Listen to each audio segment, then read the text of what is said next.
కోతి ఉపవాసం. అనగనగా ఒక అడవిలో కొన్ని కోతులు ఉండేవి. ఒకసారి వేసవి కాలంలో కోతులు చాలా అలసిపోయి చల్లదనం కోసం ఒక చెట్టు కింద కూర్చుని విశ్రాంతి తీసుకుంటున్నాయి. అప్పుడు అందులో ఒక కోతికి ఒక ఆలోచన వస్తుంది. వెంటనే ఆ కోతి లేచి, మనమంతా ఈరోజు ఉపవాసం చేద్దాం, ఇది మనకు బలాన్ని నియమాన్ని నేర్పుతుంది అని అంటుంది. మిగతా కోతులు సరే అంటాయి.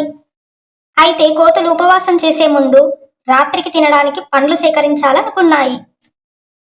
కొన్ని కోతులు చెట్లపైకి ఎక్కి పండ్లు కోస్తూ ఉంటే మిగతావి వాటిని సేకరిస్తూ బుట్టలో వేస్తాయి. కోతులు అన్ని పండ్ల బుట్టను వాటి మధ్యలో పెట్టుకొని ఇలా అనుకుంటాయి, ఈ రోజు ఉపవాసం కాబట్టి సాయంత్రం వరకు ఎవ్వరూ ఈ బుట్టను తాకరాదు అని అనుకుంటాయి. కొద్దిసేపటికే కోతులకు చాలా ఆకలిగా అనిపిస్తుంది. అందులో ఒక కోతి మిగతా కోతులతో ఇలా అంటుంది, అందరం ఒక్కొక్క పండు తీసుకుని చేతిలో పట్టుకుందాం. ఉపవాసం పూర్తయ్యాక ఒకవేళ నీరసించిపోయినా కూడా వెంటనే తినడానికి వీలుంటుంది. అప్పుడు ఒక్కో పండును ఒక్కొక్కరిగా తమ చేతిలో పట్టుకొని ఉంటాయి. కొద్దిసేపటి తర్వాత ఇంకో కోతి ఇలా అంటుంది, ఉపవాసం పూర్తయ్యాక మనం నీరసంతో ఉంటాము. అప్పుడు ఈ పండ్ల తొక్కలను కూడా తీయలేము. అందువల్ల ఇప్పుడే ఈ పండ్ల తొక్కలన్నింటినీ తీసి పట్టుకుందాము అని అంటుంది. అప్పుడు మిగతా కోతులు కూడా అంగీకరిస్తాయి.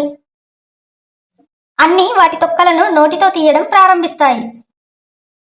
కోతులన్నీ పండ్ల సువాసనతో మైమర్చిపోతాయి.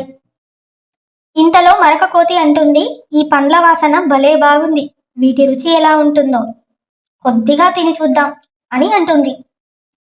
అన్ని కోతులు సరే అనుకొని కొంచెం కొంచెంగా రుచి చూస్తాయి. చాలా రుచిగా ఉన్నాయనుకుంటూ ఉపవాసం సంగతి మర్చిపోయి మొత్తం తినేస్తాయి. తరువాత తీరిగ్గా తాము చేసిన తప్పును తలుచుకుని బాధపడతాయి. ఈ కథలో కోతులు దృఢ నిశ్చయం అనేది లేకపోవడంతో ఉపవాసం సంగతి మర్చిపోయాయి. అలాగే నిజ జీవితంలో కూడా మనం అనుకున్న పనులు చక్కగా నెరవేరాలంటే దృఢ నిశ్చయం అనేది చాలా అవసరం అనేది ఈ కథ యొక్క నీతి. Subscribe for more stories. Please like and share. Friends, మీకు మరిన్ని కథలు కావాలంటే చిన్నారి కథలు ఛానల్ని లైక్ చేసి సబ్స్క్రైబ్ చేయండి.